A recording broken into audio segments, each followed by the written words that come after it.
వినాయకుడికి అన్నప్రసాదాలకి కూడా చాలా విశిష్టత ఉందండి. వినాయకుడి చవితి రోజున వినాయకుడికి బెల్లం కలిపిన నైవేద్యం సమర్పిస్తే మనసులోని కోరికలు త్వరగా నెరవేరుతాయి, సిరి సంపదలు సిద్ధిస్తాయి.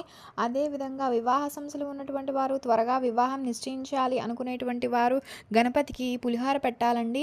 వ్యాపార పరంగా మంచి పురోభివృద్ధి ఏర్పడాలి అంటే, వ్యాపారము లాభాలతో ముందుకు సాగాలి అంటే పెరుగన్నం గణపతికి నివేదించాల్సి ఉంటుందండి. అదేవిధంగా విద్యార్థులు కాంపిటేటివ్ ఎగ్జామ్స్‌లో రాణించాలి అంటే, మంచి ర్యాంక్స్ తెచ్చుకోవాలి అంటే పెసరపప్పు పొంగల్ని నైవేద్యంగా పెట్టాలండి.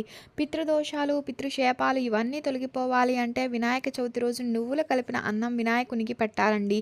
అదేవిధంగా అపమృత్యు దోషాలు తొలగిపోవాలి అంటే నెయ్యితో చేసిన అన్నాన్ని నివేదించాలి. ఒకప్పుడు రాజయోగం ఉండి ఫైనాన్షియల్‌గా ఇప్పుడు చాలా ఇబ్బంది పడుతున్నవారు శనగపప్పు పాయసాన్ని నివేదించి అది ప్రసాదంగా పెట్టాలండి. అదేవిధంగా గణపతికి కూరగాయల అన్నాన్ని నివేదిస్తే అపమృత్యు దోష